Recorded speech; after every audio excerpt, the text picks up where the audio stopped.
Shabbat Shalom mga kapatiran dito sa Assembly of Yahweh Philippines. Ngayon po ang pangpitong araw ng ating kalendaryo at ngayon po rin ang ating Shabbat, araw ng pamamahinga. It's 4:20 PM mga kapatid. And kaninang umaga nagkaroon na tayo ng unang bahagi kung saan tayo ay nag-blow ng shofar, papasalamat at nag-awit tayo. So ngayon naman po ay nasa bahagi na tayo na kung saan tayo ay patuloy sa ating Torah reading mga kapatid.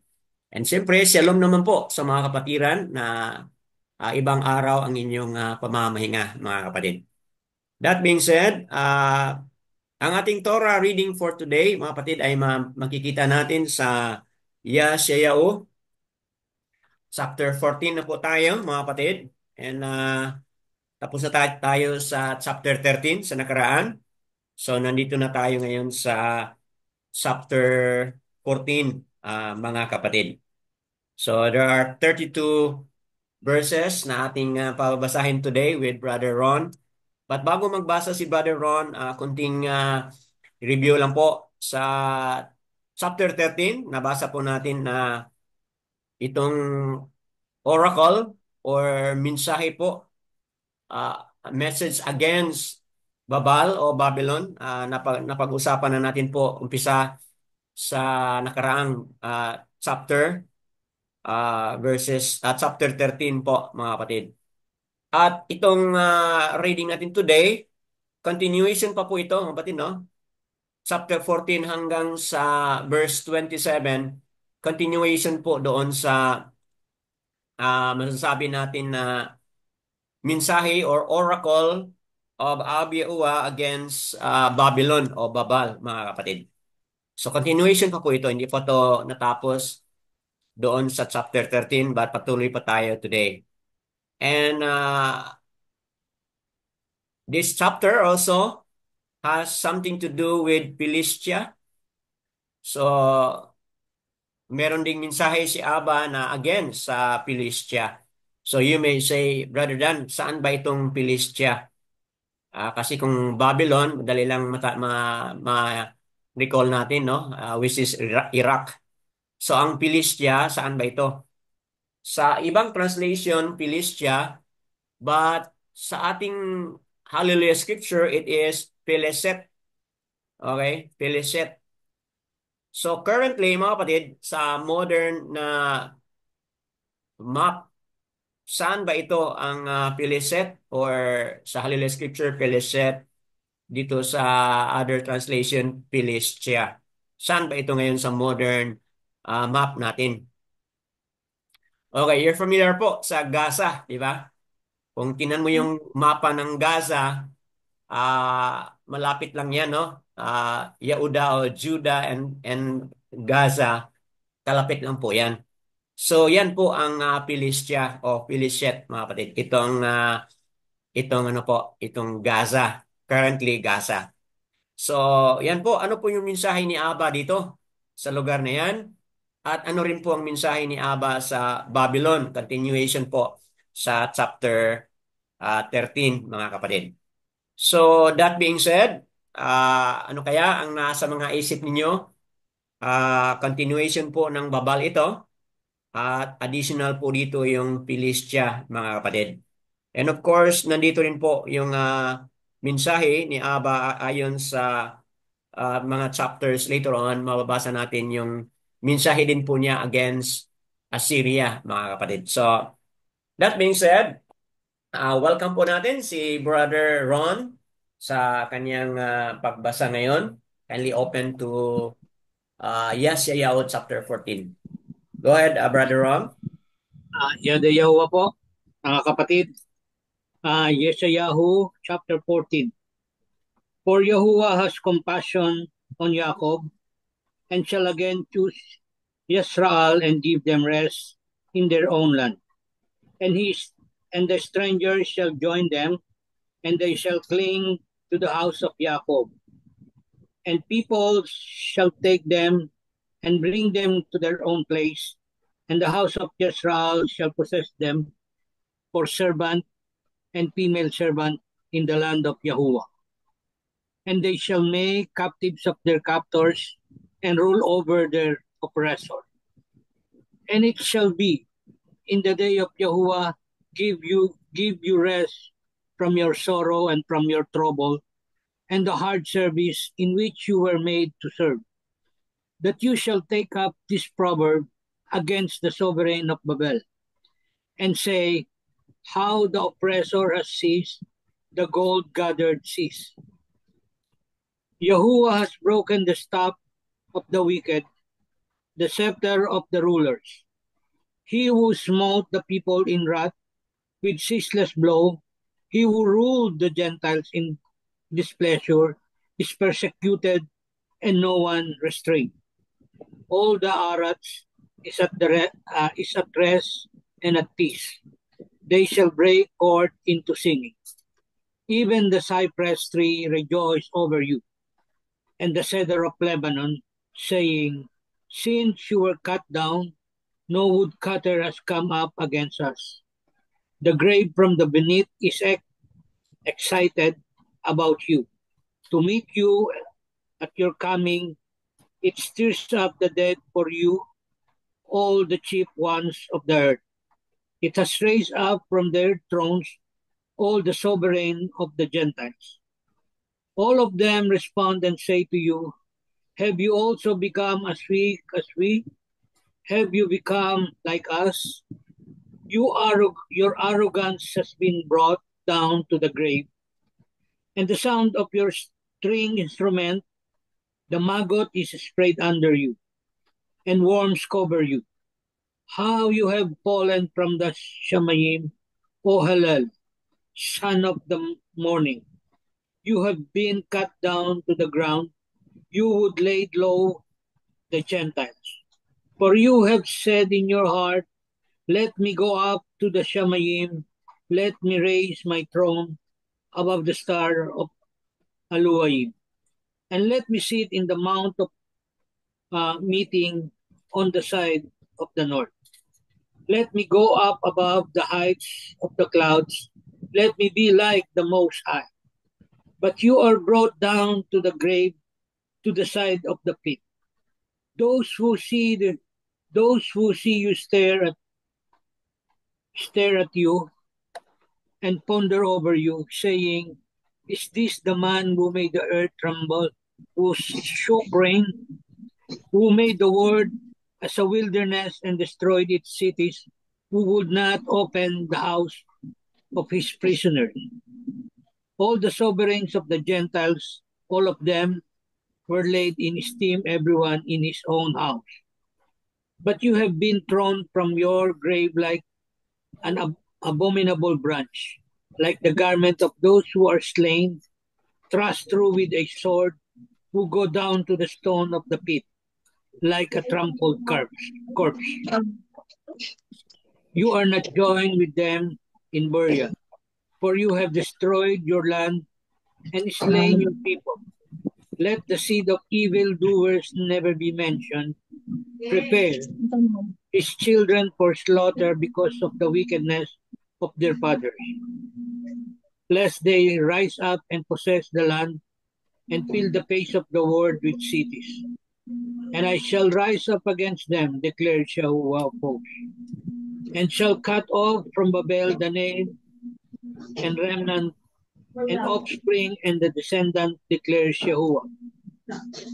And I shall make it possession for the porcupine and marshes of muddy water, and shall sweep it with the broom of destruction, declares Yahuwah of hosts.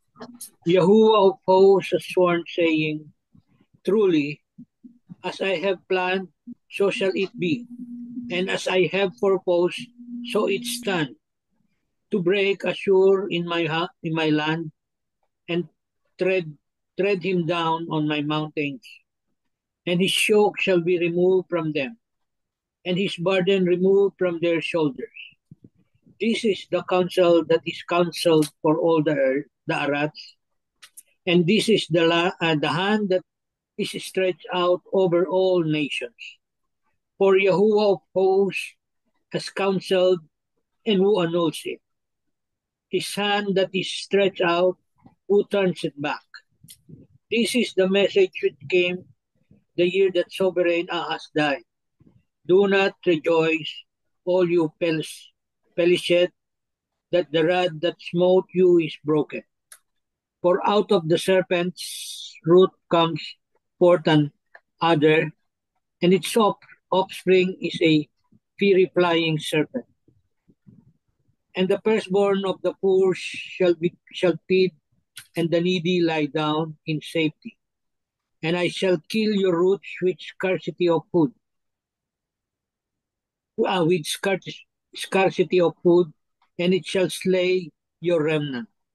Howl, O gate, cry, O city, melt away. All you of Peliset, for smoke shall come from the north, and there is not no stranger in his rank. And what does one answer, messenger of nation? That Yahuwah has founded Zion, and the poor of his people take refuge in it. Yada Yahuwah. Yada Yahuwah. Salamat po, Brother Ron, sa magandang pagkabasa mula mga kapatid sa Hallelujah Scripture. Ah, bago tayo mag-discuss, bigay ko muna itong apat na mga important na information, no? Pagkatapos nito, proceed tayo sa ating discussion po. Alam ko na may mga important bagay na nais niyong i-highlight. So, bigyan ko kayo ng pagkakataon after explaining this three important information. Una po, itong verses 1 and 2, ang tawag po nito ay restoration of Yaakov. Ito po yung dalawang mga talata na kung saan may promise restoration. Ibabalik muli ang sangkatauhan ni Yaakov, mga kapatid. Verses 3 to 21, ito po yung makikita natin dito yung verses 3 to 21, mga kapatid. Yahuwah's people have the last laugh, okay, on their enemy, mga kapatid. Bakit po? Kasi verses 3 to 21, makikita natin dito na kung ano yung mangyayari po sa Babal. Okay, so kaya ang Yasar-al kasama ang mga remnants, sila po ang makasaksi kung anong mangyari sa Babal, mga kapatid. Verses 24 hanggang 27, ito po yung oracle concerning Assyria, sa nabanggit ko na kanina, verses 24 to 27. And then lastly po, verses 28 hanggang 32, ito na nga po yung oracle, pangalawang oracle against Philistia, or sa Hallelujah Scripture, Peleset, at kung sa ating modern map ngayon, yan po ay Gaza, mga kapatid. Okay? So, saan dito yung mga things na nakikita ninyo na you want to highlight, mga kapatid? Okay. Bago kayong mag-share, nais ko lang pong i-brought out itong verse 2. Sinabi po dito, in the land of Yahuwah. Okay?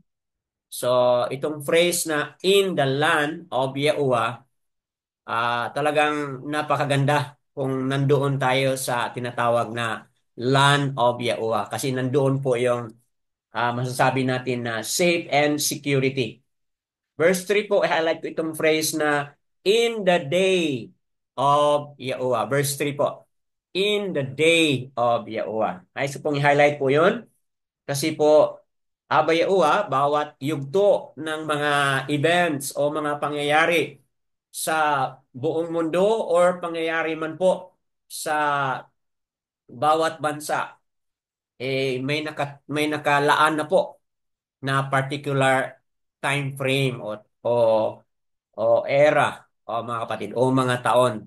May specific na po. At yung phrase na yan na in the day of Yahuwah, as we have highlighted before, mga kapatid, speaks about the coming judgment, mga kapatid. Then, lastly na nais kong i-brought out, mga kapatid, bago kayo mag-sharing, dito po sa verse 32. Okay? That day has founded Zion or Zion. Okay? And the poor of his people take refuge in it. Okay? So, tingnan mo yan. In the land of Yahuwah, in the day of Yahuwah, okay? Abba Yahuwah has founded, has re-established again his mountain, his Zion, mga kapatid, na kung saan ang kanyang mga sangkatauhan manahan doon kasama ang mga remnants.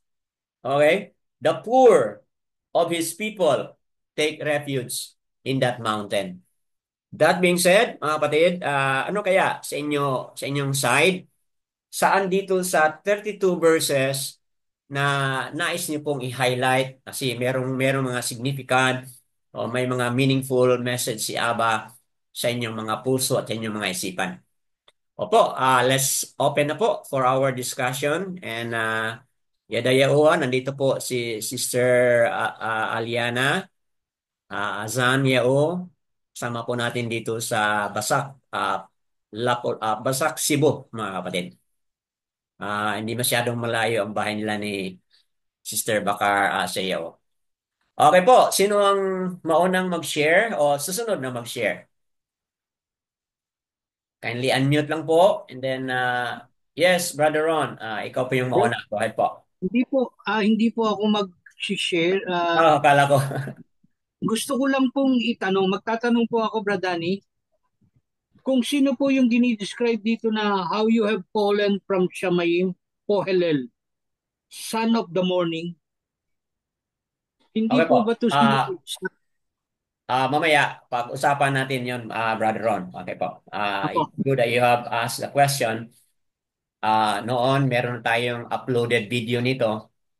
But yung mga details to this verse, hindi ko na ready ngayon kasi nga Torah reading na tayo, Torah reading man tayo. So kaya wala akong PowerPoint, no? But mamaya meron tayong sagot niyan, Brother Ron. Salamat sa pag-highlight sa verse 12. Okay, mamaya balikan natin yan mga kapatid kung sino itong tinutukoy dito na ah, bright morning star. Kung itong tingnan natin yung ibang translation, is a bright morning star, no? Kung titingnan natin ang ibang translation. Okay?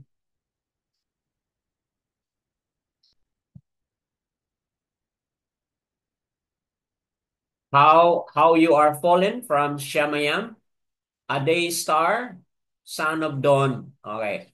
Yan po ang nakalagay dito sa other translation. How you are cut down to the ground, you have laid the nations low. Okay, so sino ito, no? Sino itong the star na pinag-usapan, mga kapatid?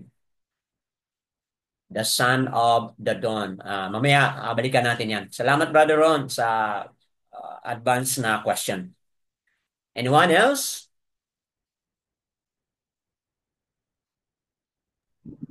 Bradani. Opo, meron kang i-share, Brother Ron? Go ahead.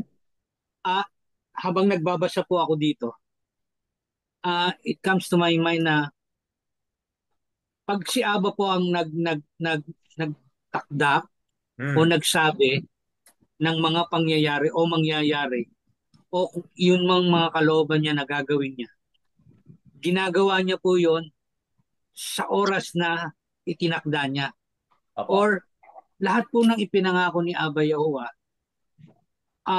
ipinangako niya na gagawin niya sa mga umape sa kanyang mga anak or sa Hmm. kanyang bayan at saka po dun sa mga remnants or dun sa mga nanatili sa kanya. Na yun nga po na the days that give rest from your sorrow and from your trouble. So, lahat po yun tinupad niya. Isa Yan. lang po ang isa lang po ang nakikita kong ano dito na pagka po si Aba Yahuwah at sa kanya tayo umasa, ah, manampalataya po tayo na mangyayari at gagawin po ni Aba Yahuwah lahat po ng kanyang sinabi. Yan. Hanggang sa pinakahuling tuldok ng kanyang salita. Yun lang po ang ano ko. Kaya balik po tayo. We will all boil down to one thing pa rin po. Kailangan lang po nating maging obedient sa Kanya, umasa sa Kanya, manalangin, manampalataya, at sa Kanya lang po tayo umasa. Hmm. Hindi po kung kanino pa man, kung ang tao ang aasahan natin, malamang po mapupunta tayo sa disappointment. Mas Tama. malamang. Tama Hindi po. ko naman po sinasabing lahat. Pero mas malamang kung sa tao tayo aasa, disappointment ang malamang-lamang na puntaan natin. Pero pagdating po kay Aba, nakakasiguro po tayo na eksakto kung ano yung sinabi niya, kung ano yung ipinangako niya, yun po ang gagawin niya. Yan. Yada Yahuwah po, brother. Yada, yawa, mga kapatid. So, that is an encouragement, no? Malaking encouragement yun, brother. Sa ating buhay, sa ating journey. Doon tayo tatakbo kay Abba Yahuwah kasi siya po yung nakakaalam. May mga perfect timing, may mga promises po siya, at yung kanyang mga promises ay talagang mangyayari po yun. Okay? So, buong tiwala natin kay Abba Yahuwah, mga kapatid. Yada Yahuwah sa encouragement na yan. Anyone else? Meron pa kayong mga nakita dito? Please share. Brother Demetrio, go ahead po. Ah, dito ako tiningnan ko yung 1 2 3. Opo. Ah, tiningnan ko yung chapter 13 ay isang prophecy ng kaguluhan, Hmm. ah, hinaharap.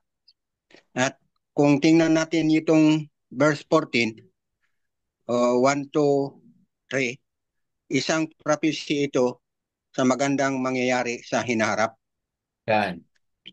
So, talagang hindi tayo mag-alanganin. Ito ay gagawin ni Aba Yahuwah sa kanyang mga tao na pinili, tulad ng mga kamag-anak ni Jacob, Hmm. o mga kaliwat ng mga Hudyo na inangkin ng mga Jehovah's Witness na 144,000 Hmm. na sila yung maliligtas o pinili ni Aba Yahuwah. So, talagang totoo naman ito na sinabi niya kasi si Yahuwah talaga ang nagsabi na ibabalik niya sa nakaraan yung mga kanyang mga pinili na katauhan. So, ang maganda lang talaga dito sa verse 1 to 3 kasi mangyari talaga ito sa hinaharap na Hmm. ito ay palagi kong iniisip na talagang mangyayari ito na hinaharap na ito kasi prophecy pa man lang ito, hindi pa ito nangyari. Kung nangyari man noon sa panahon ng Israel, pero hindi perfect kasi mayroon mga kasalanan na gawa yung mga Israel. So, pangalawa ito na prophecy na talagang itong mga pinili ni Aba Yahuwah ay magkaroon na sila ng magandang buhay, magkaroon na sila ng shalom, at magkaroon na sila ng tuwa sa kanilang buhay kasi talagang ito ay matupad talaga ang sinabi ni Aba Yahuwah.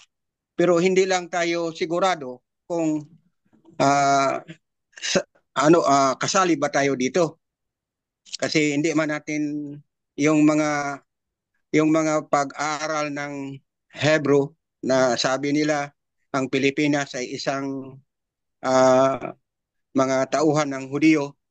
So hindi pa man tayo, wala pa man tayong ano diyan, kung hindi si Aba Yahuwah lang talaga ang nakakaalam kung saan na yung apat na tao sa apat na sulok ng mundo na nalagay ni Aba Yahuwah.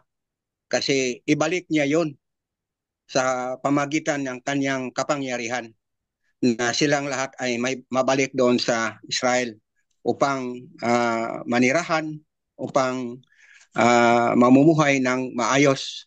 Yan. At sa tingin ko, dito sa sabi na ito, hindi tayo kasali.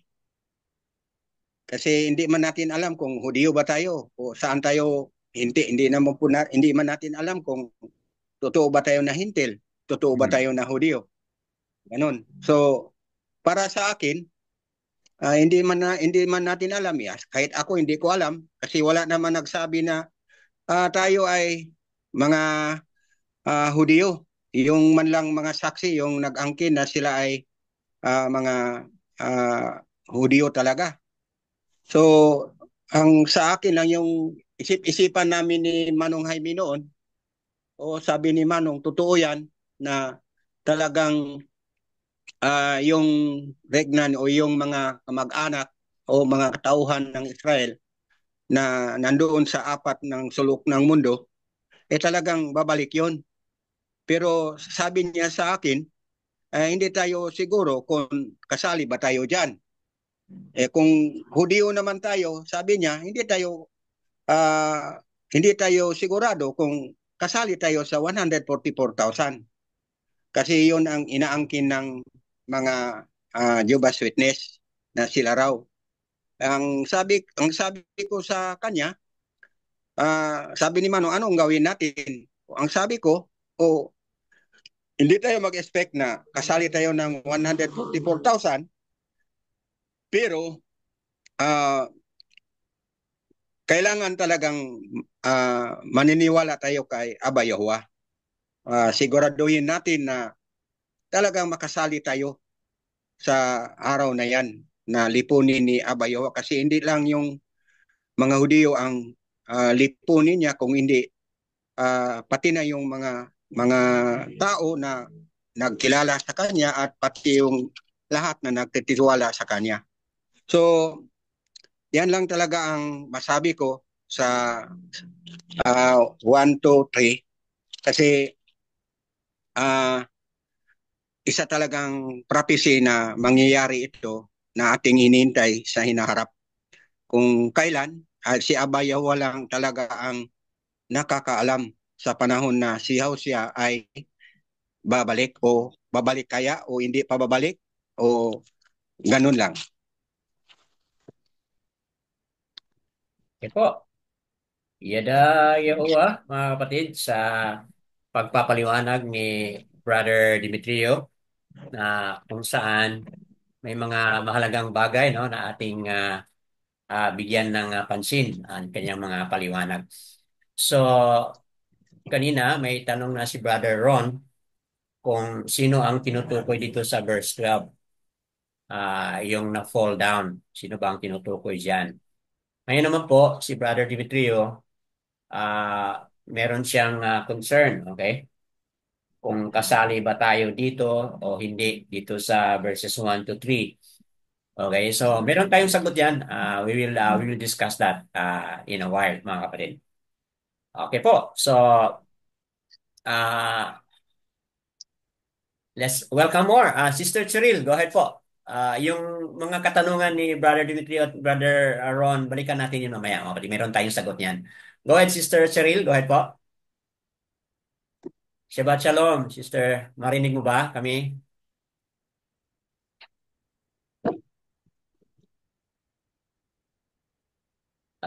Wala kaming narinig mula sa iyo, Sister. Nasa trabaho ba kayo or nasa bahay? Okay, medyo mahina siguro yung kanyang signal. So, let's welcome kung sino pa ang nais na mag-share, magbahagi, mga kapatid.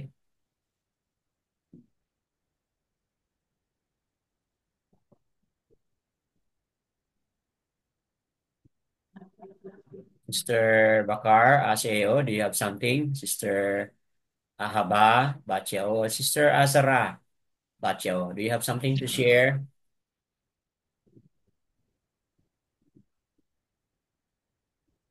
Okay, mga kapatid, let's make use of the time. Proceed tayo sa ating discussion and then feel free po. Si Sir Cheryl, kaya na ba ng wifi mo? Medyo nawawala ka, no? Okay. Mahina talaga mga kapatid, no? Ang wifi connection ni Sister Cheryl. Hindi natin siya marinig. Okay, mga kapatid, proceed tayo sa ating discussion dito.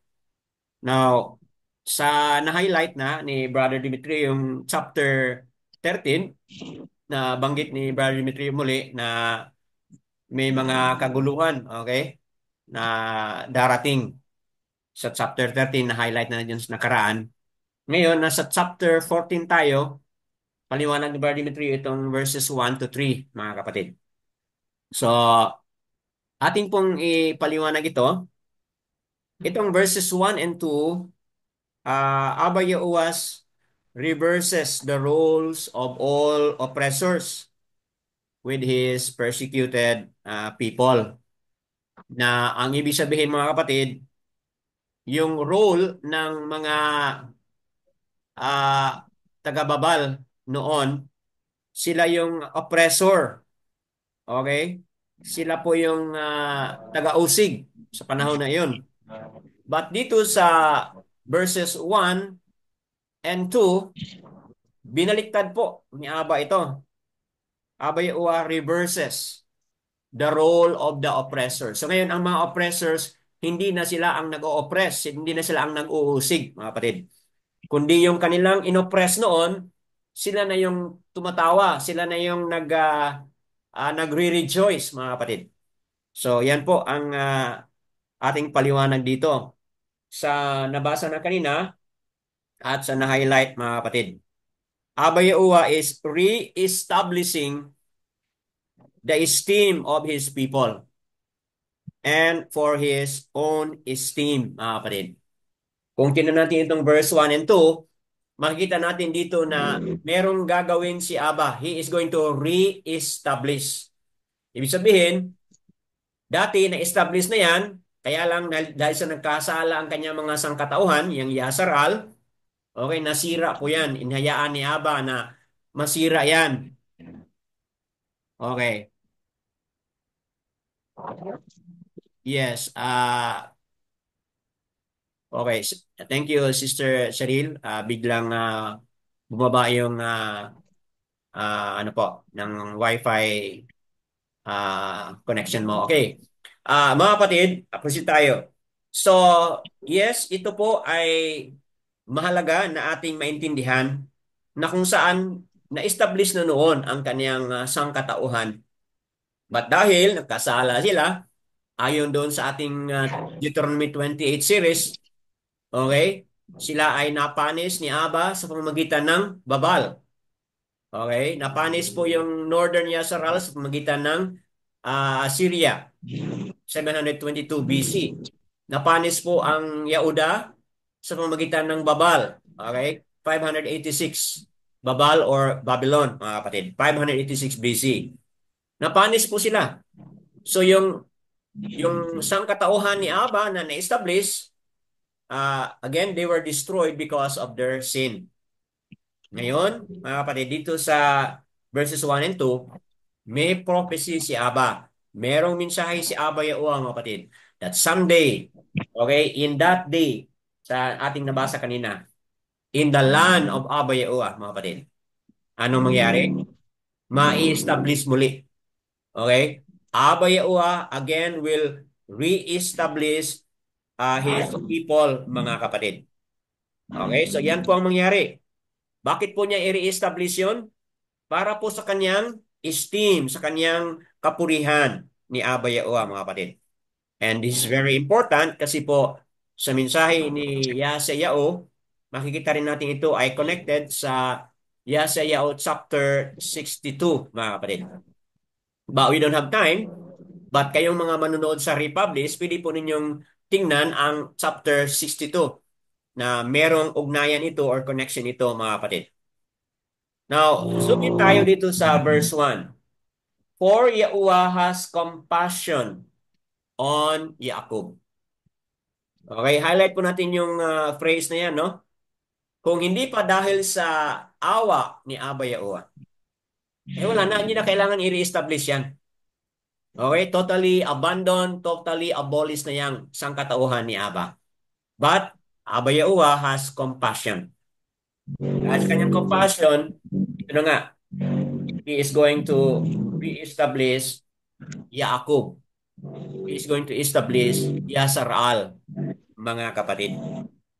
Okay? So, malaga yan. As highlighted na ni Brother Dimitri doon sa chapter 13, na kung bakit daming kaguluhan mangyari doon sa chapter 13 dahil nga sa judgment, no?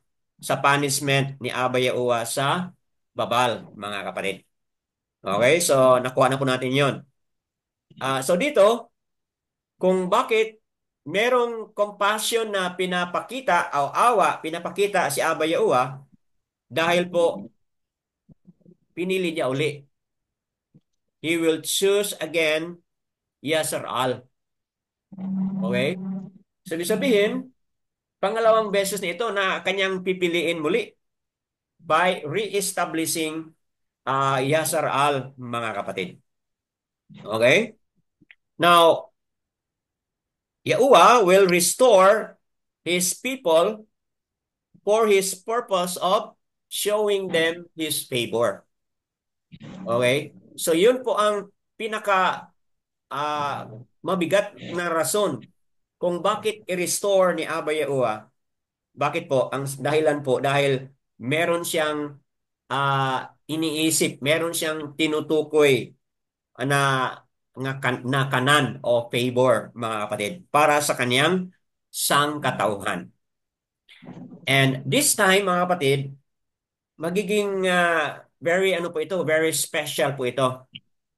Kasi hindi lang Yasar-al, kundi kasali din po ang mga sojourners. Yung pag-re-establish ni Abba Yahuwah sa na-highlight ni Brother Demetrio kanina, kasali po dito yung mga Gentiles. At sino ito mga Gentiles? Dito sa ating nabasa, sojourners.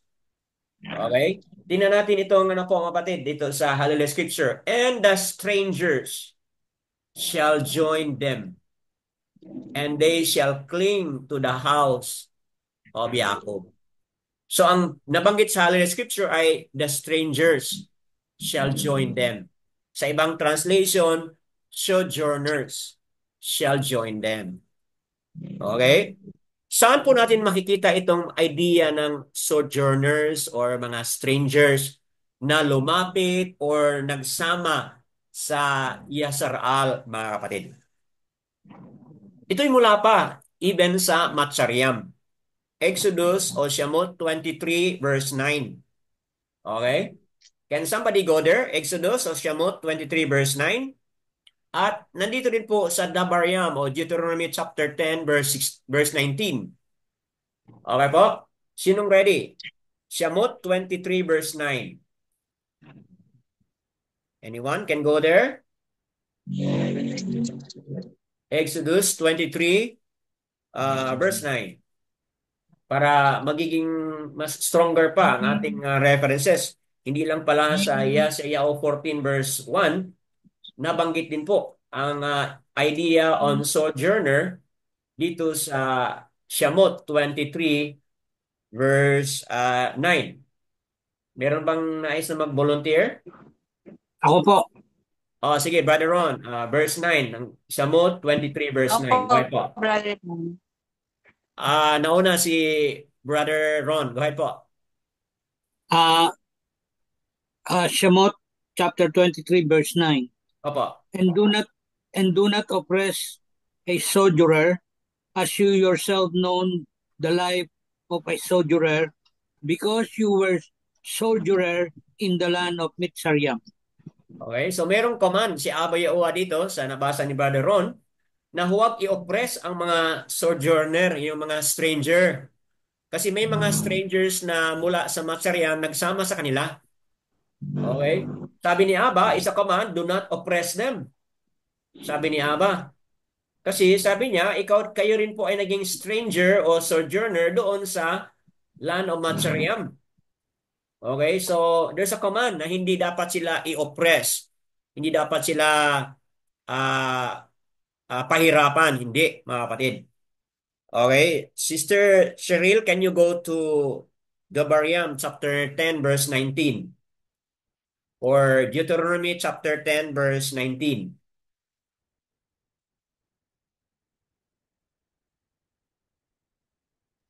So kung doon sa Shamot 23:9, may utos si Aba sa mga born Yazaral na hindi dapat i-oppress. Hindi dapat pahirapan ang mga sojourners. What about Sister Cheryl sa Deuteronomy 10 verse 19? Deuteronomy 10:19. Yes Love ye po. therefore the stranger, for ye were strangers in the land of Mizraim. See? Doon sa Shamot kanina, may utos. Huwag ninyong pahirapan, huwag ninyong i-oppress. Dito ngayon sa Dabaryam o Deuteronomy 10 verse 19, you shall love the stranger, for you were strangers in the land of Matsariam. So ito po ay utos ni Aba sa mga Yasaral, sa mga sangkatauhan ni Yaakov, mga kapatid, na kung saan kailangan mahalin ang mga strangers. Kasi nung sila'y nandoon sa Matsariam, sila din po ay mga strangers. So, Yahuwah's people multiply as outsiders join them, mga kapatid. Hindi lang pala inaasahan ni Aba na ang kanyang sangkatauhan ay nagmula lang sa Yasaral o Yaakov, mga kapatid, kundi may expectation si Aba na dadami pa, mag-increase pa ang kanyang sangkatauhan dahil ang mga outsiders, meaning yung mga hindi born Yisrael, ay pwede silang magsali o pwede silang mag-join, mga kapatid. So ito yung ating sagot doon sa tanong ni Brother Demetrio na hindi naman tayo sure na talaga tayo ay mga Hudyo or born Yisrael. Yes, wala tayong strong evidence although may mga videos na spreading na tayo daw mga Pilipino ay may dugo tayong mga Hudyo, okay? Dahil we are lalo na sa mga kalalakihan natin, it's 99% circumcised yung ating mga kalalakihan. Ayon po 'yon sa research noon na ginawa ni uh, Purina Sanchez ba 'yon, mga kapatid, no? Na meron siyang interview, meron siyang research noon na Filipinos are really almost 100% circumcised compared doon sa ibang mga bansa. Which is isa po 'yun sa mga katangian ng isang Hudyo, mga kapatid, or isang Yisrael na kung saan ang kanilang mga kalalakihan ay circumcised, mga kapatid. Okay, dito sa Matthew Brother Dan, 24, yes, Sister Cheryl, meron po kayong idagdag. Go ahead po. ano ko lang po, dagdag ko lang po. Go ahead Kung po, babalik Sister. po tayo dun sa sa ancient ng Philippines history, Opo. yung writings po natin is Yahudiyat writings before we were colonized. Hmm. Kung babalik po tayo ng history talaga. So, maybe, tama po yung sabi nyo. We have blood. Nga.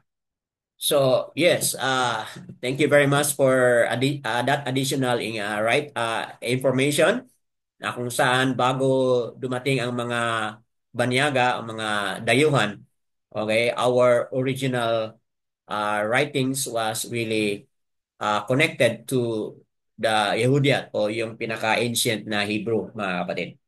Okay? But wala tayong mga link na ready dito kasi nga we are on a Torah reading, mga kapatid, no? So, balikan natin yung dagdag na reference natin. Saan ba natin makikita yung kapag si Yahushua ay darating, mga kapatid? Matthew 24 na from the four corners of the Arats. Saan nga ito? Sa 24 ito, no? Di ba? From the four corners of the Arat, pagdating ni Yahushua, at the sound of the trumpet of the shofar, uh, from the four corners of the Arats, mga kapatid. Verse 30, 24:30, and then the sign of the band of Adam shall appear in the Shamayam. Then all the tribes of the Arats shall mourn, and they shall see the band of Adam concerning the clouds. Coming of the clouds, Shamayam, where power and much esteem. Okay? Saan po dito yung mga kapatid, yung magmula sa four corners of the Arats? Meron bang nakakita?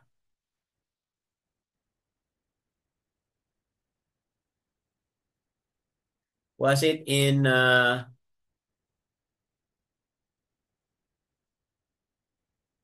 anyone has found it, mga kapatid?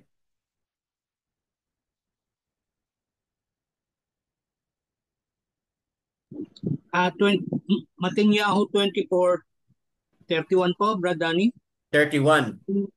No, and he shall send his messenger with a great sound of a Okay trumpet, po. Tama. and they shall gather together his chosen one from the four winds, from one end of the Shamanim to the other. Tama po. Salamat, Brother Ron. Nakita ni Brother Ron. Nasa Matatiao 24:31, mga kapatid. Na pagbalik ni Yahushua at the sound of the trumpet, his people from the four winds or from the four corners of the Arat, south, north, west, and east, mga kapatid. Magtipon-tipon, mga kapatid. Okay po. So, yan. Malinaw po. From one end of the Shamayam to another. So, ibig sabihin, mga kapatid, hindi lang ito Bornea Saral, kundi yung mga remnant sa ating mga na-emphasize na sa previous, no? Yung mga remnant are referring to the Gentiles, di ba po? Na-highlight na po natin yon sa previous dalawa o tatlong mga chapters na yung remnants are coming also from the four corners of the Arats. So, ibig sabihin, hindi lang yun mga Bornea Saral, mga kapatid. But even Gentiles who are now believers, who are now following Abba Yahuwah, mga kapatid. Brad Danny, Yes, you have something to add. Go ahead po, Brother Ron. regarding po dun sa sinasabi ninyo, meron po akong nabasa na nag-share na mga kapatid din kay Abba Yahuwah, na ang sabi po nila, Yasharal is not a place. It is people of Yahuwah. Parang ganun po. Opo. Hindi na po lugar ang Yasharal, kundi katangian na po ito ng mga mananampalataya kay Abba Yahuwah. Kasi ang Yasharal geographically nandun po sa Middle East, o Africa, Opo. somewhere. Either dalawang mga lugar na yan, no? Kasi Okay. Parang in between that place. Hindi na po siya, it's not a description of geography or location. Yasharal is already a description of the people of Yahuwah. Yun po ang sabi nila. That could be possible, Brother Ron, kasi ditong chapter 14 verse 1, na-highlight po natin ito yung pag-re-establish. Okay? Abba Yahuwah re-establish, he re-established his people. Okay? So, although it talks about pa rin dito, no? The land. Okay? Nakipag-usap pa rin dito. Mayroon pa rin nabanggit dito na in the land. In the land of Yahuwah. Okay, may nabanggit dito. Verse 2. Okay, verse 2. In the land of Yahuwah. So, dito sa verse 32. Okay, founded Zion. Okay. Abba Yahuwah has founded Zion, has founded Mount Zion. So, may lugar talaga, may particular lugar talaga. But again, sa ating pag-unawa ngayon, we are not certain kung saang lugar ba. Okay? Kasi kung tingnan natin yung Jerusalem, ay yung Revelation, okay? Ibababa ni Aba, 'di ba, yung chapter 22, 21 and 22 po, 'di ba? Ibababa ni Aba yung bagong Arats and bagong Jerusalem. So talagang we cannot dogmatically say na talaga diyan, either sa Africa ba or dito ba kaya sa Middle East. We cannot declare dogmatically, mga kapatid. Bakit po?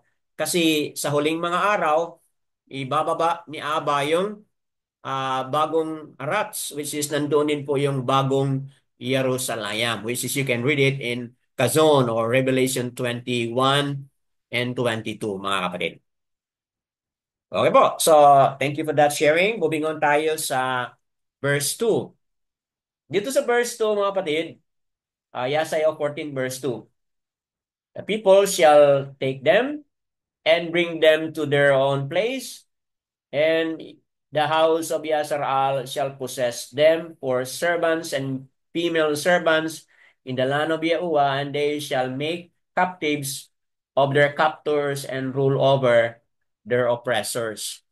Okay po? So ano pong mga highlight natin dito? Itong house of Yasharal. Okay? Kanina, nabigyan natin po ng understanding ito na House of Yasharal is not only referring po sa mga born Yasharal, mga kapatid. But collectively, kasali na po dito yung mga sangkatauhan, Gentiles, sojourners, uh, aliens, who journey with them, who join with them. So tayo ng mga Gentiles na naniniwala kay Abba Yahuwah at nag-observe ng mga Torah, nag-observe ng mga Shabbat, nag-observe ng mga feasts, mga kapatid. As if we are also joining with Yasharal, mga kapatid. So, again, it talks about land, but itong land na pinag-usapan dito, kasi prophecy nga ito, mga kapatid, no? Prophecy nga ito. Again, we are certain na ang land na pinag-usapan dito is yung bagong Arats at bagong Jerusalem. Okay? As we have highlighted it.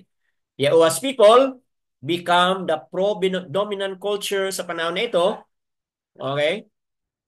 And kung titingnan natin, yung mga nag-oppress sa kanyang sangkatauhan, mga kapatid, sila na po ang mailagay po sa hirap, mga kapatid. Kasi nga po kung ano yung gagawin ni Abba Yahuwah. So, ito yung nabanggit dito na it talks about slaves, no? May mga servants and slaves. Okay? Speaks about symbolically of Gentiles becoming welcome among Yahuwah's people and taking place of the service of Yahuwah's reigns. So, di ba, nabanggit dito mga kapatid, no? Yung mga servants, male and female servants, okay? Symbolically, ayon sa mga pag-iisip, ito po ay tinutukoy po itong mga Gentiles who are now serving, who are now taking part in the reign of Abba Yahuwah, mga kapatid. It can also be interpreted na ininterpret ito, mga kapatid, ng ibang mga scholars na itong verse 2 is really about the millennial, okay? Millennial reign of Abba Yahuwah with Yahusha, mga kapatid. Okay? Itong verse 2 na ating na-highlight, verse 2 na ating na-highlight ng Yesaya chapter 14, may mga pag-iisip din po ng mga ngaral dito na it speaks about ano po? speaks about the millennial reign. So ano po itong millennial reign, mga kapatid? Kazon or Revelation 20 verse 4 and verse 6. So ano po yung millennial reign? Ito na nga po yung 1,000, ano po, 1,000 years na si Yahushua po ay maghari. So may mga scholars na nag-iisip na itong verse 2 speaks of the millennial reign when Yahushua comes, mga kapatid. Maghari siya ng 1,000 years. Yan po ang iniisip po ng mga ibang mga scholars, mga kapatid. Okay? Now, verses 3 to 21, Yahuwah's people have uh, have the chance to laugh at or titingnan nila kung ano yung sila'y tatawa dahil sa anong mangyari po sa kanilang mga kaaway, mga kapatid. Okay? So, quite a lengthy naman po ito, verses 3 to 21. Sa ating nabasa na kanina, ito yung mga anong mangyari po sa Babal. Okay? So, we don't have to read it again. Itong verses 3 to 21, ito po yung prophecy against the fallen Babal, mga kapatid. Okay? Now, kung naalala po ninyo sa nakaraan, highlight na po natin yung Revelation 18, di ba? So, Yesaya 3, 14, 3 to 21, that is the fall of Babal, na-highlight na po natin noon na nakaraang linggo, Kazon chapter 18. Sa Kazon chapter 18, kung basahin mo yon, that's the fall of Babal. Okay, so meron silang connection, meron silang correlation, mga kapatid, no? Chapter 14, 3 to 21, at dito sa Revelation chapter 18, going to chapter 19, mga kapatid. Okay? And take note, dito sa Revelation ito, chapter 18, na fall na ang Babal ng Revelation. Sa chapter 19, ano po mangyari dyan? There is great rejoicing kasi nga na-fall na ang Babal. Kung basahin natin ito ang 3 to 21, napanis na po ang Babal sa panahon ng prophecy po ni Yesaya, fulfilled po dito sa Revelation chapter 18. So, ang mangyayari is that there is rejoicing in chapter 19 ng Revelation. There is rejoicing at the coming of Yahushua, and there is the wedding of the Lamb, mga kapatid. Kung basahin mo yung Revelation chapter 19, mga kapatid. So, ibig sabihin, yung chapter 3 at chapter 14, 3 to 21, merong connection po or merong correlation. Yung punishment ng Babal, which is na-highlight sa Revelation 20, Revelation 18, na-highlight na rin po. Following Revelation 18 is 19, dahil dito, okay, Yasar-al, yung sangkatauhan ni Abba Yahuwah, are on the other side rejoicing. They are laughing and rejoicing over the punishment of Babal. Kasi dito sa kabila, the people of Yahuwah are also rejoicing because Yahushua has come at magkakaroon po ng wedding, mga kapatid. So, yan po ang ating connection dyan. Now, verse 4, the king of Babylon. Okay? Ang binag-usapan dito sa verse 4 po is the king of Babylon. Diba, mga kapatid? Verse 4, shall take up, okay, sovereign of Babel, say, how the oppressor has ceased and gold gatherer ceased, mga kapatid. So, speaks about the arrogance of the ruler of Babel, mga kapatid.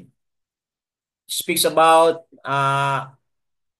yung kaniyang royal figure na kung saan, mga kapatid, Babel o Babylon has fallen, mga kapatid. Look at verses 5. Okay, this is the description of how the wicked was now broken. Verse 5, Okay, and how Abba Yahuwah smote the people in wrath. Okay, verse 7, mga kapatid. All the Arats is at rest and at peace. They shall break forth into singing. Even the cypress trees rejoice over you, and the cedars of Lebanon, saying, since you were cut down, no woodcutterer has come up against us.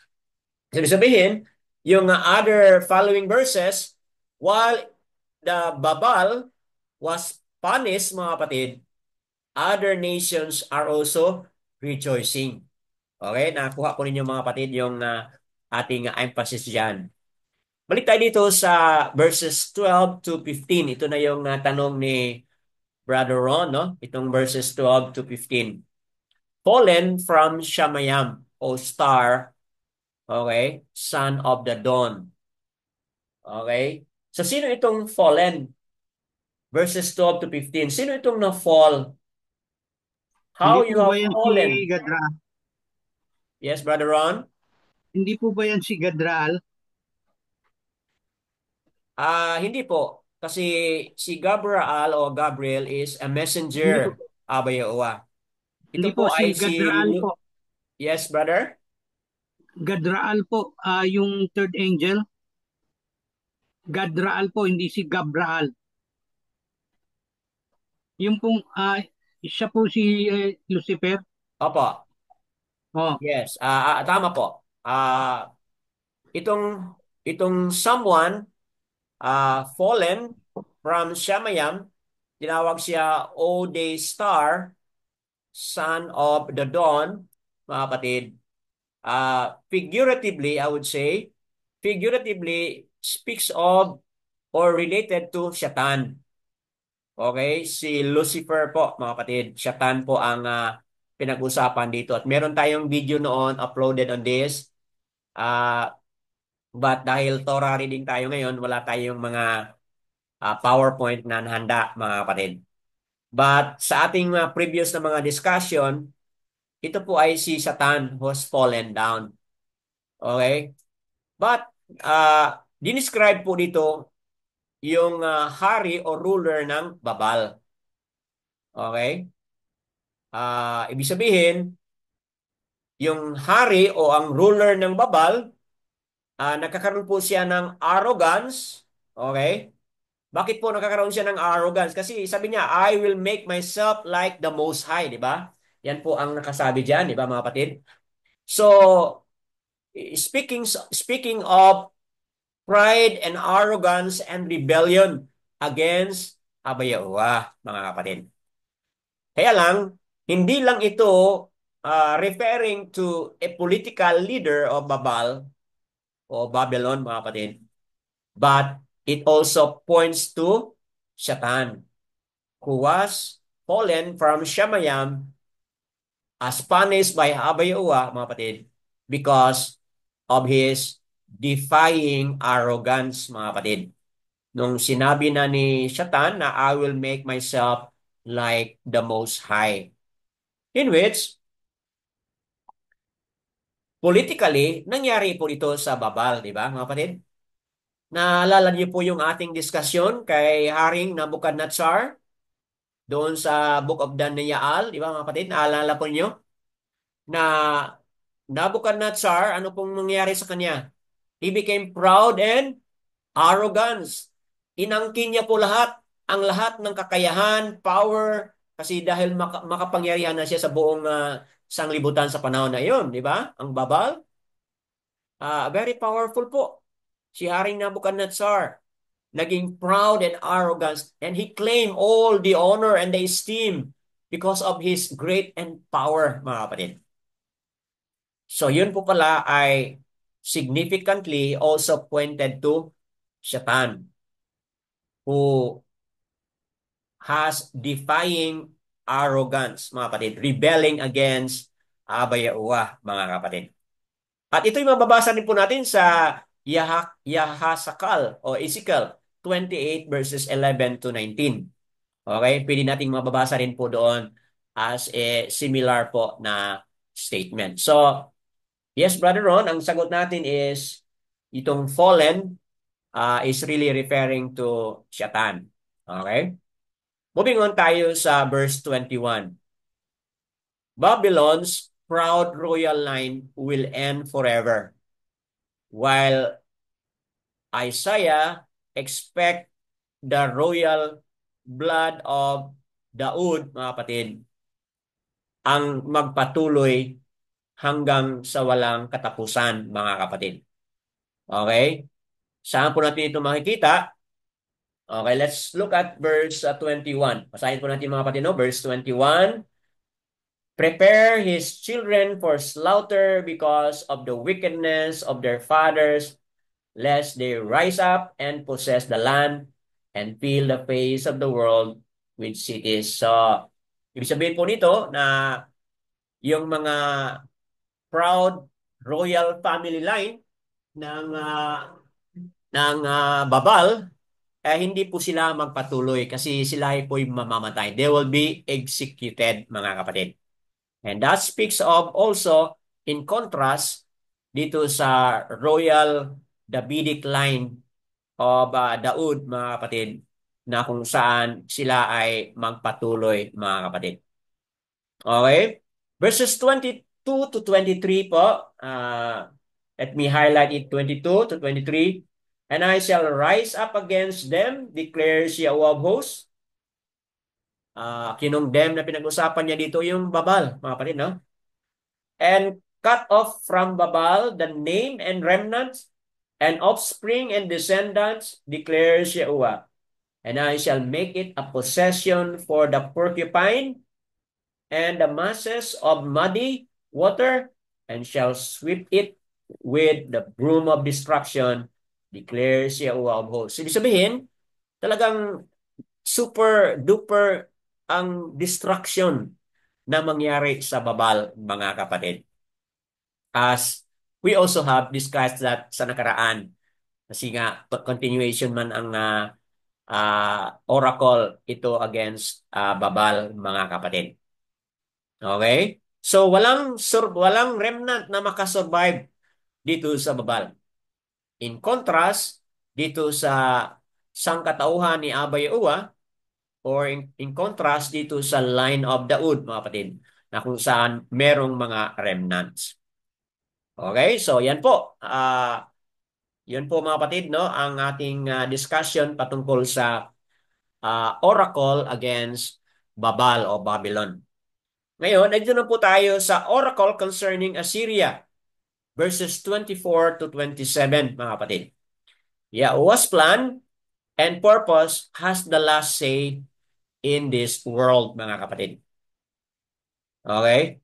Not even the great might of Assyria. Kung tingnan natin itong verses 24 to 27, mga kapatid, ang Assyria ay wala silang kakayahan.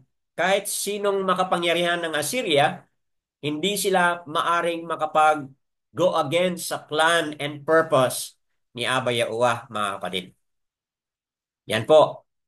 Assyria cannot prevent Abba Yahuwah's plan and purpose, mga kapatid. So, malinaw po yan from verses 24 to 27. Sa ating kapanahunan ngayon, maaring may mga evil people, may mga masasamang tao na may mga masasamang balak para sa atin.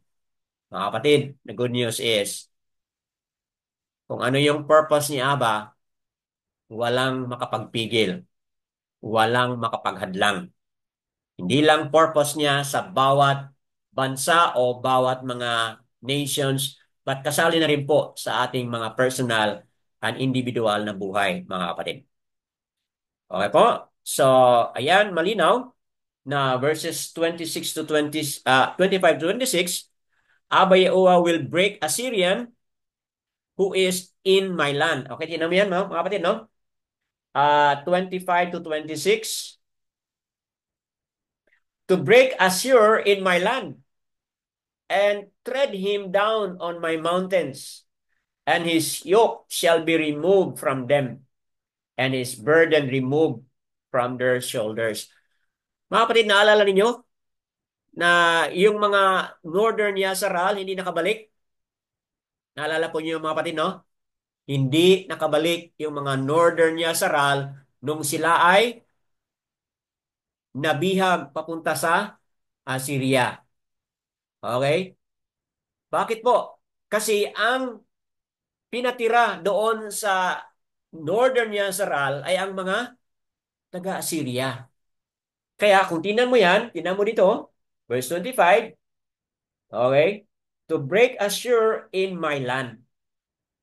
So, Abba Yahuwah, ah, hindi niya nakalimutan ang kanyang land na kung saan ang mga Assyrian ang nag-occupy. So, ang darating na panahon is ito, mga kapatid. Mawala lahat. He shall remove from them. Yung mga tao na nananahan doon sa lugar ni Abba Yahuwah, i-remove niya, mga kapatid. Yung mga taong nananahan doon sa mountain ni Abba Yahuwah, i-remove niya po, mga kapatid. Yung mga taga-Assur, na kung saan sila nananahan dyan. Verse 26, this is the counsel that is counseled for all the Arats. And this is the hand that is stretched out over all the nations. So mga kapatid, merong counsel po si Abba para sa buong sangkatauhan. Sa buong Arats, merong counsel po si Abba. Pero anong ginawa niya? Ni-remove niya po, mga kapatid. The hand that is stretched out over all the nations. Okay? So, yung kamay ni Abba that is stretched out over the nations, walang ibang makapag-remove sa kamay na yan. Mga kapatid, Abba Yahuwah lang po ang may kakayahan na mag-remove sa hand na iyan, mga kapatid. So, di ba what a comfort sa atin, mga kapatid, di ba? What a comfort sa atin. Okay? Now, proceed tayo sa pinakalas, 28 hanggang sa 32. At ano po ito? Ito na po yung oracle patungkol sa Philistia o Philiset, otherwise known sa ating modern map. Ito po yung Gaza, mga kapatid. Okay, Gaza po ito.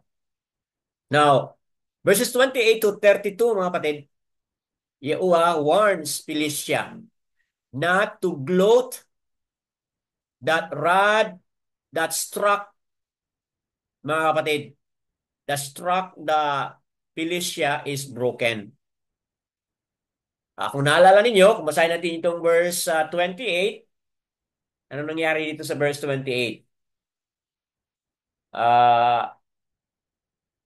This is the messenger which came in the year that Sovereign Ahaz died. So yung year na si Sovereign Ahaz ay namatay, that was 715 BCE po, namatay si Haring Ahaz doon sa Yehuda, mga kapatid. At alam po natin kung anong nangyari. Okay, Yehuda ay nagkaroon po siya ng problema dahil po sa anong ginawa ni Ahaz. O, di ba mga kapatid? Ahaz find refuge with the Assyrian. Di ba mga kapatid? Naalala niyo yung sa ating discussion noon. At dahil doon, nag-suffer po ng setbacks ang mga taga-Yehuda, mga kapatid. But dito, makikita natin na itong prophecy na ito, hindi dapat magsaya ang Philistia dahil na broken po yung rod na nag-struck sa kanila, mga kapatid. Hindi po sila dapat mag-rejoice. Bakit po? Kasi po, Abba Yahuwah still has a punishment for them. Verses 30, makikita natin dito mga kapatid, no? Verse 29. Okay, let's look at verse 29. Do not rejoice, all you Philiset o Philistia, that the rod that smote you is broken. For out of the serpent's roots comes forth another, and its offspring is fiery flying serpents.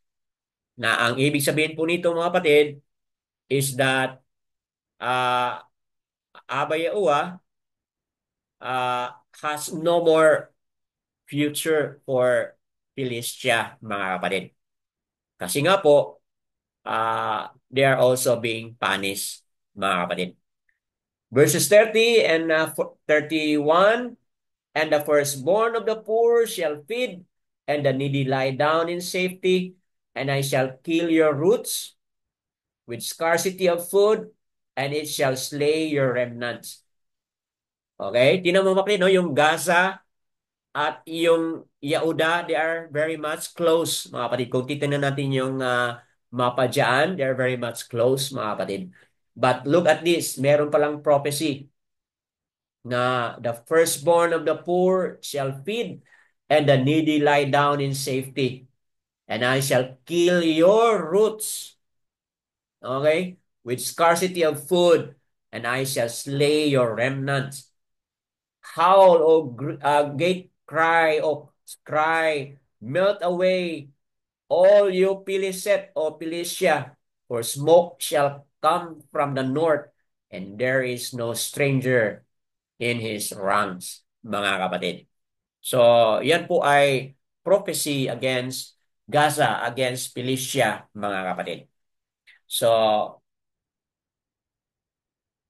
let's go again. Yes, we'll go back again to verse 32. Ito yung last po natin. And what does one answer?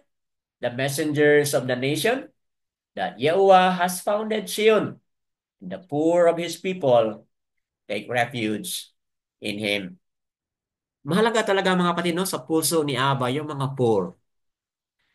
Di ba? Tignan mo yan, no? The poor of his people shall take refuge in it. Anong pinag-usapan dito? Yung Zion, yung Mount Zion. Kanina na-highlight na po natin. We do not know kung saan itong Mount Zion na ito. But one thing for sure, none of the above. None of those speculations o mga pag-iisip ng iba na baka nasa Africa o baka nasa Middle East. Mga kapatid, bakit po? Mount Zion will be established when the new Arats has come down and when the new Jerusalem has been established. Not by man, but by Abba Yahuwah himself. Okay? Pwede po niyong i-refer yan sa Zone 21 and 22, mga kapatid. So, bakit po mahalaga itong poor? The poor of his people take refuge in him. Mga kapatid, naalala ba ninyo yung mga baraka? Okay? Ano pong sabi ni Yahushua doon sa mga mahihirap, doon sa mga poor? They are Baruch, mga kapatid, di ba? Ano po nakasabi dito sa Matthew chapter 5? Baruch are what? Verse 3 po. Baruch are the poor in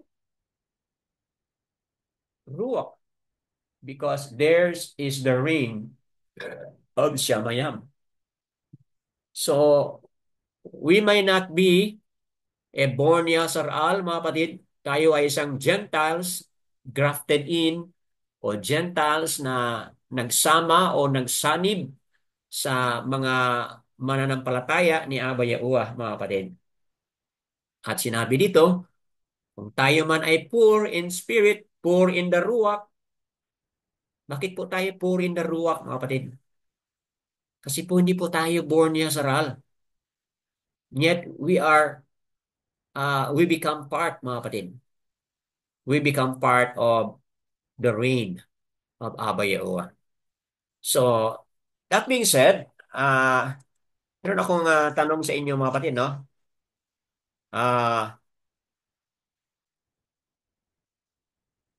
Sa ating mga napag-usapan na, Abba Yahuwah maintains His purpose and His kanan for His people.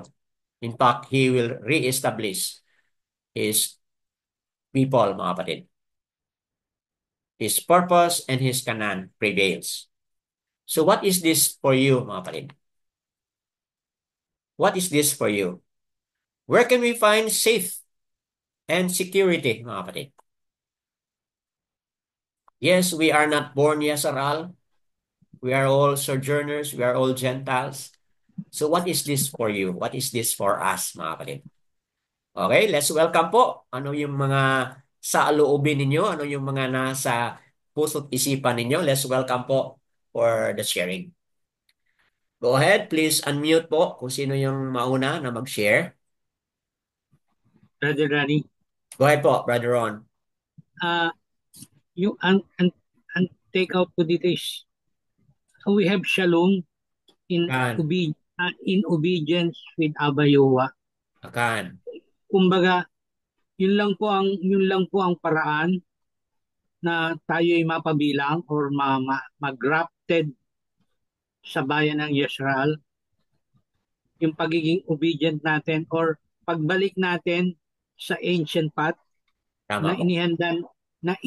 inilatag na po or ginawa na ni Abba Yahuwah ahead of us, na kailangan lang po natin bumalik doon at maging obedient tayo sa Kanya. Kasi yun lang po ang with all of our readings, ang talaga lang pong uh, nakakapagpahiwalay sa atin kay Abba Yahuwah is the arrogance of man. Opo. Yung pong ating pag-i-esteem sa ating kapwa-tao at yung ating kapwa-tao, because of the esteem that men gave endow them, they become arrogant. Feeling nila sila yung makapangyarihan, which is not true or walang katotohanan. Dahil lahat tayo walang kapangyarihan sa harap ni Abba Yahuwah. Gan. Ni katiting, wala tayong magagawa. Ang tanging baraka natin is yung sumunod kay Abba. Yung maging faithful sa Kanya, na sumunod sa lahat ng Kanyang kalooban, do sa Torah, sa covenant, and that's it. Yun lang po. And we will, kumbaga dun po may pag-asa tayo na mapasama. Yun Gan. po yun ang ating kaligayahan, na magkaroon ng pag-asa na mapasama sa kaharian ni Abba Yahuwah bilang parte ng Yasrael. Yun lang po, Brother. Yada Yaowa. So highlighting the issue on let's go back to the ancient path. Serve tayo ng Torah, balik tayo sa Torah, balik tayo sa kanyang mga kautusan at pag-observe po ng kanyang feast, mga kapatid. Yada Yaowa.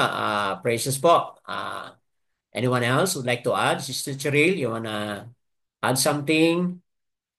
Sister Aliana, Sister Bakar Asayao, Sister Asara Batyao, Sister Ahaba Batyao, or Brother Dimitrio. You wanna add something before tayo magtapos?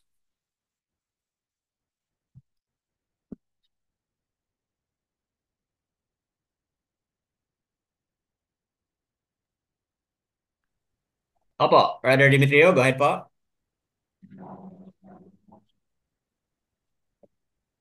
Para sa akin na talaga itong pinag-aralan natin ay para talaga ito sa atin. Tayo man ay nakarinig at tayo ay nagtipon-tipon, ay para talaga ito sa atin na nandito ngayon. Yan. So, nagbigay si Abba Yahuwah ng salita at nangungusap siya sa puso natin at tinuruan tayo kung ano yung dapat natin na gawin sa panahon na ito. Tama Hindi po. na tayo alanganin na maghanap pa tayo ng katotohanan na tayo ay isang Hudyo. Ang gawin na lang natin, kasi si Abba Yahuwah lang talaga ang nakaalam, ay sumunod tayo sa kanyang kautusan. Yan. At sa kanyang mga Torah. At kung ano man yung sinabi niya sa atin, tanggapin natin ng buong puso at gawin natin ng araw-araw yung kanyang kagustuhan para handa tayo na magharap kung kailan babalik si Yahusya upang ito ay matupad para sa atin. So ito ay hindi para sa mga masama. Ito ay para sa mga mabait, mabuti na nagsunod sa kay Aba Yahuwah sa bawat araw hanggang may buhay pa. Yan. Hindi tayo mawalahan ng pag-asa. Kakampi natin si Aba Yahuwah. At na talaga yung sinabi ka kanina yon sa 32, yung favor nandoon talaga sa poor. Totoo naman yon. Kasi hindi man nagsabi si Yahuwah, yung sinabi ni Yahusya doon sa mayaman, na yung lupa mo, yung kayamanan mo, ibenta mo at ibigay mo sa mga mahihirap, mga poor. Tama. So yung favor talaga ni Yahusya o ni Yahuwah, yung mga mahihirap. Correct. Kaya mayroong mayaman. Pero ang gusto ni Aba Yahuwah sa mga mayaman, tumingin sila sa mga mahihirap. Pero ang mahirap sa mayaman, kasi hindi nila nakita yung mahirap. Kasi mayroon silang ugali na makasarili. So, para sa akin, doon sa sinabi ni Yahusya at sinabi rin dito sa prophecy na ito, ay talagang yung favor talaga ni Aba Yahuwah, kahit ano pang sabihin natin, ay nandoon talaga sa mga mahihirap, mga poor. Hindi ko naman sinabi na yung mga mayaman hindi walang favor. May favor din ang mga mamayaman. Kung makita nila yung pangailangan ng mga poor. Yan. Kasi ganun lang. So, yun na ang question noon ng mga tao na gusto nila mayaman. Sabi ko, bakit gusto kayo na magmayaman? Makatulong kami sa gawain ni Aba Yahuwah. So, ganun. Pero bakit hindi kayo nagmayaman hanggang ngayon? Yeah. Kasi hiningi man ninyo yung magmayaman kayo. Sabi ko sa kanila kasi nakita ni Aba Yahuwah yung puso ninyo. Na talaga pag mayaman kayo ay hindi matupad yung sinasabi nyo. So talagang hindi ibigay ni Yahuwah yung kailangan ninyo na magmayaman kayo. Kasi kung magmayaman kayo, talagang sarili lang ninyo ang gusto ninyong pabusugin at bigyan ng kayamanan ninyo. Pero kung namayaman kayo, talagang gusto ni Aba Yahuwah na mayaman para sa mga pobre. Kasi walang makainin. So, kaya nga sinabi ko sa kanila, pag mamayaman kayo, tingnan na ninyo yung mga poor. Kasi tinuruan tayo ni Aba Yahuwah na kahit maangkin pa natin ang buong mundo, kayamanan dito sa mundo, lupa, pera, bulawan, walang kwenta yan. Ang gusto ni Aba Yahuwah na talaga yung mga kayamanan natin ay ipamigay natin sa mga mahihirap kasi maraming mahihirap. So, kasi naintindihan ko na maraming gusto magmayaman pero hindi nila naintindihan kung ano ang buhay ng mayaman, kung ano ang gusto ni Yahusya ng mayaman. So, pabalik-balik yung pinag-aralan ng sabi ni Yahusya, talaga hindi nila naintindihan. So, kaya ngayon, kung mayroong mga mayaman na nakikinig sa ating Zoom, tingnan ninyo yung mga poor. Kasi kung mayaman kayo, ang gusto ni Aba Yahuwah na kayo ay mayaman, tingnan ninyo yung mga poor. So, saludo naman ako sa mga mayaman na talagang tinitingnan nila yung mga mahihirap.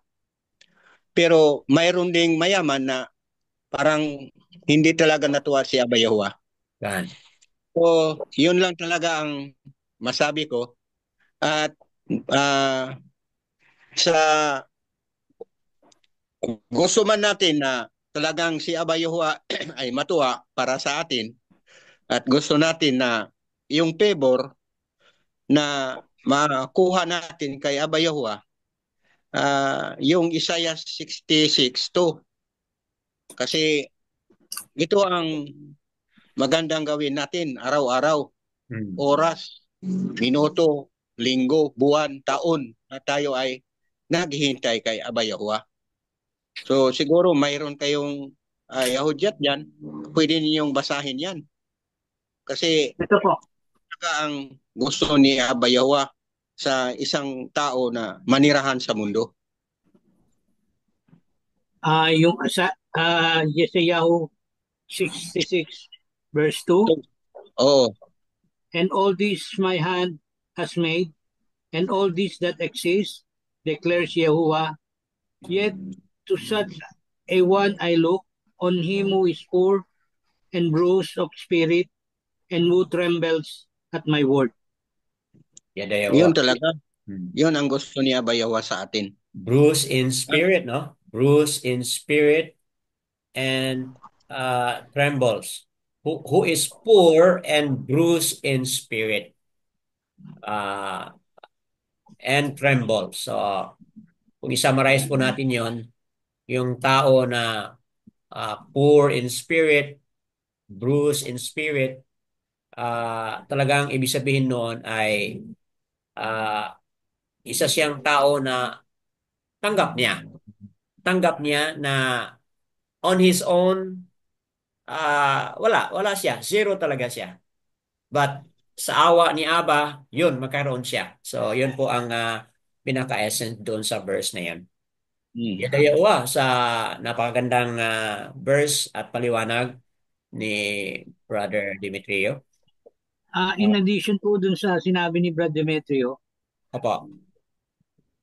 hindi ko lang po alam kung saang verse to, pero ang naintindihan ko po yung message ni Yahusha na huwag kayong mag-ipon ng kayamanan dito sa lupa, kundi kayamanan sa Shamayim. Ibig, ang pagkakaintindi ko po doon is, ano man po yung yamang material dito sa lupa, walang halaga sa Shamayim. So, in relation with Brother Demetrius said na kung kayo po ay merong yaman dito sa lupa, lahat po yan iiwanan nyo. So, kesa naman iwanan nyo ng walang direksyon, bakit hindi nyo i-share or ibaraka sa mga nangangailangan? Parang ganun po. Opo. So, Parang yung sinabi po ni Yahusha na ipagbili mo, actually hindi po literal na ipagbili yun eh. Para bang ibahagi po ang ibig niyang sabihin doon, na ibahagi mo yan ng walang pag-iimbot o walang internal motives sa iyong puso sa mga mahihirap. Kumbaga, meron po kasing nagbibigay na merong ibang ibang purpose or ibang motives. Merong na nagbigay kasi gusto nilang sumikat, gusto nilang papurihan sila ng tao. Di ba po, ang dapat lang nating purihin si Aba Yahuwah. Pagka tayo po ay pumupuri na dumadakila na sa tao, nagpa-practice na po tayo ng idolatry. So, yung pong inutos niya doon sa mayaman na ipagbili mo, ibig sabihin, i-unload mo yan or i-share mo sa mga nangangailangan. Kasi po meron naman taong hindi naman nangangailangan na pag binigyan mo, lalong nalululong sa masama. So, kailangan din po nating gumamit ng common sense. Doon po sa sinabi ni Yahusha, doon sa mayaman. Hindi po natin pwede. Brother Ron, i-highlight ko muna yung mga verses, no? Kasi makalimutan natin, no? Yung unang verse na sinabi mo ay Matthew 6:19-20, no? Lay up to yourselves treasures in Shemayam. Okay? Matthew 6:19-20 po. Tapos, yung nabanggit mo na at nabanggit ni Brother Demetrio, nasa Matthew 19 po yon, yung the rich young man. Okay? Matthew chapter 19 po 'yon. Okay? Brother Ron, bigyan natin ng panahon si Sister Cheryl, parang nasaan na 'yon. Okay. Parang meron siyang sasabihin, kaya lang nawawala yung kanyang ano po. Nawawala yung kanyang wifi. But anyway, salamat Brother Ron, salamat Brother Dimtrio sa inyong mga magandang mga sharing. Can we hear from anyone else? Sister Azra, Batiao, o Sister Bakar, meron ba kayong mga additional bago tayo magtapos? And Sister Ahaba, kasi nawala po si Sister Cherilo. Anyone would like to add? Brother Dan, Opo, go ahead, Sister. ang nakita ko lang po dito na Abba Yahuwah is, ano ba yun? Parang, hindi ho siya, ano po siya, just. Yung, Hmm. wala siyang kampi-kampi. Opo. Apo, at tapos, although he loves the remnants, the Israelites, kasi doon po talaga siya, yun po talagang origin. Kaya lang, dito ko sa number one, yung binigyan ng mga sojourners ng pagkakataon Hmm. tayo. Opo. At because of that, yung ano po, no, nakakaiyak po to kung we go deeper on this, na parang Hmm. mag-reflect ka, ito reflect mo dahil noon pa hanggang ngayon parang Israelites lang talaga ang may, yung sinasabi nila Israelites lang talaga ang may susi patungo kay Abba Yahuwah, yung mga Hmm. remnants lang. Paano tayo? Pero sinabi dito sa, ano ba yun, Brother First one. Dan, yung sa Opo. ano po, 31, sa 30, verse 1 na, and the Hmm. strangers, pag sabing the strangers, tayo na yun, di ba? Hindi lang Opo. and the stranger, kumbaga, ano po yun, yung detail, yung baga, binigyan talaga ng emphasis, and the stranger shall join them, and Opo. they shall cling to the house of tayo ho, di ba, ang mga strangers na yaon. At sinabi po dito na found, and that Yahuwah has founded Zion, and the poor of his people take refuge in it. So, kung ano natin, we go deeper on this, parang, this is one reflection na makapag-reflect po tayo na talagang Yahuwah has given us the chance. Tayo lang tong tayo lang tong ayaw mag-concentrate, ayaw doesn't take, don't take serious sa Hmm. kanya. Opo. Kaya, di ba, Brother Dan, parang na ano ko na, it's really high time for us. Kaya lang may mga influences ho sa labas, sa environment po natin ngayon Hmm.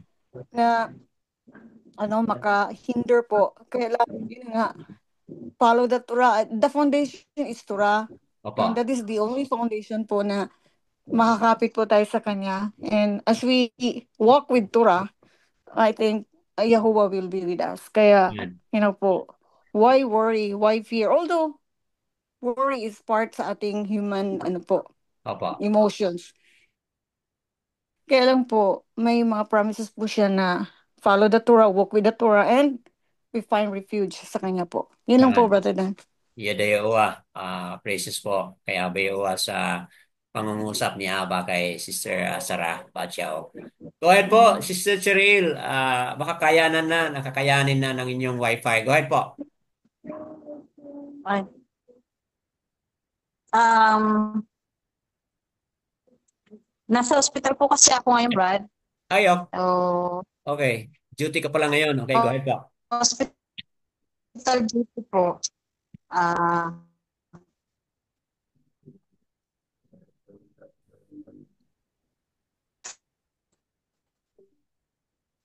Okay po. Wi-Fi po niya. Okay. Sige mga kapatid, no? Si Sister Cheryl, no? Medyo may problema yung wifi. Tapos nasa hospital siya ngayon. On duty siya. So maybe we cannot hear her. So meron pa ba magdagdag, mga kapatid? Anyone else? Yes, Sister Bakar, Brother Dan. Asayaw. Go ahead po. Sa mga napag-usapan natin ngayon, narinig kong mga um, highlights.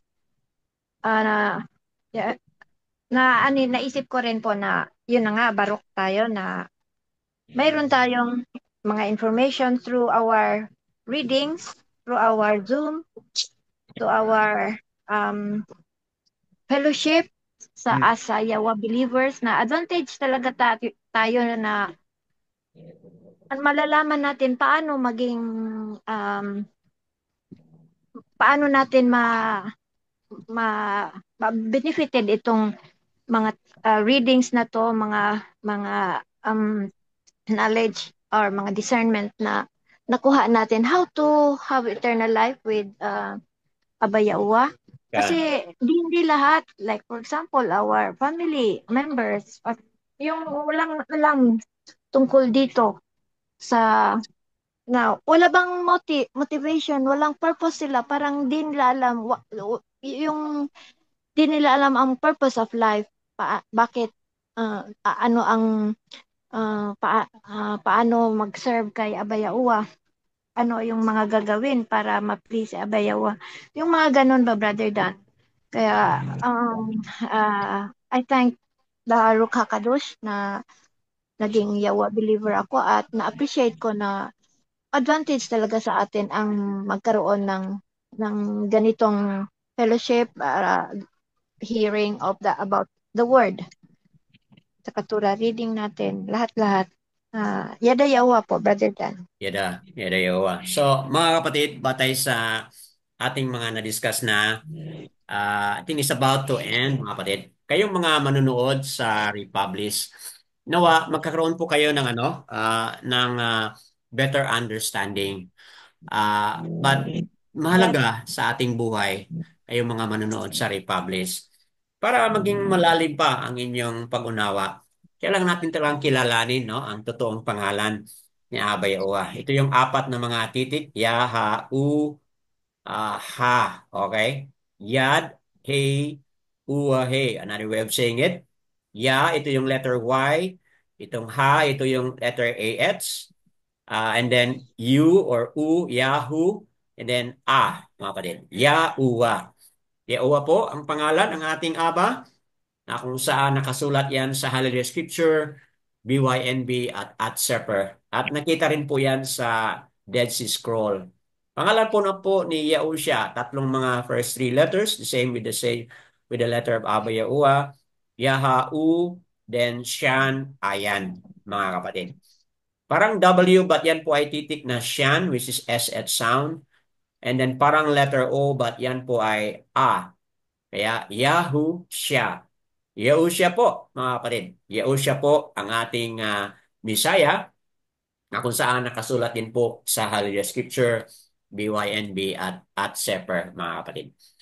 So that being said, all esteem and praises kay Abba Yahuwah sa kanyang pangungusap at sa kanyang mga galaw at kilos sa ating Torah reading sa araw na ito. Yada Yahuwah.